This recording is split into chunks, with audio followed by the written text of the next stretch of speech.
Hey guys, so you may have heard a little bit about this already, especially if you follow me on Twitter, but in a couple of weeks it is YA Shot. It's a brand new book festival in Uxbridge organised by the wonderful Alexia Casali, and it's got a really great lineup of authors and bloggers, and the panel schedule is crazy awesome. The link to the website is down below. I will be on the Hopeless Romantics panel with Lauren James and Kat Doyle talking about ideals of romance and doomed love stories and all that fun soul-destroying stuff. Tickets are still available, so check it out on the site and please do come along if you can. 28th of October, fun and awesome and books galore.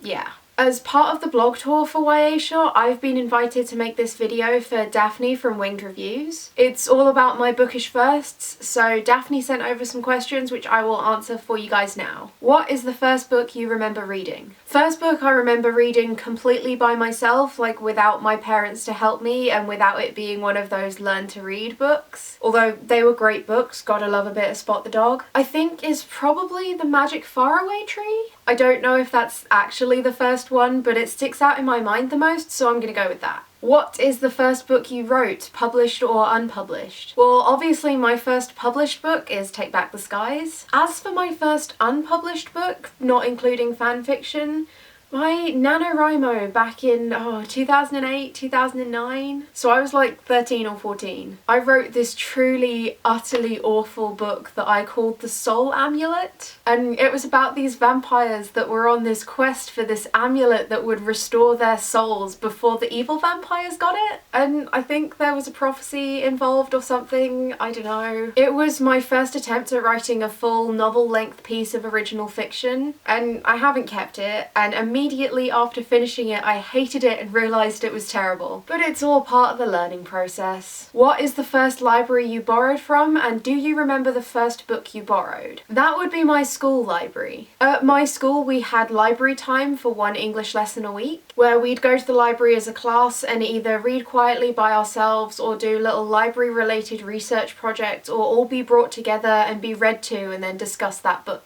It was great, and I got most of the books that I read as a child from the school library. I have no idea what the first book I borrowed from there was though. I borrowed so many. A friend of mine and I always had this competition for who could borrow and successfully read the most books within a school year, so there were a lot. Hell, I even think I still have a few library books that I forgot to return way back when. I'm pretty sure there's a few property of Bishop Stortford College stamps in the books back there. Sorry, Mrs. Pike. And finally, what is the first book that you recommend to anyone you meet? Good Omens. I mean, if something else comes up in conversation and that person says they haven't read it, then that, but Good Omens is my go-to for book recommendations. If I make a new friend and I find out they haven't read Good Omens, it is very likely that their next Christmas or birthday present from me will be a copy of Good Omens. I mean, how can people not love it? It's Pratchett and Gaiman. It's amazing. If you haven't read Good Omens, you need to fix that, like, now. So those are all my bookish firsts. Huge thanks to Daphne for letting me invade her blog for a little bit, and you guys should definitely check her out as well as all the other awesome blog tour posts for YA Shot. If you're free on the 28th, please do consider coming down and joining in the fun, because it's going to be a really great day and I am excited for all of it. I will catch you guys later and hopefully see you there. Bye!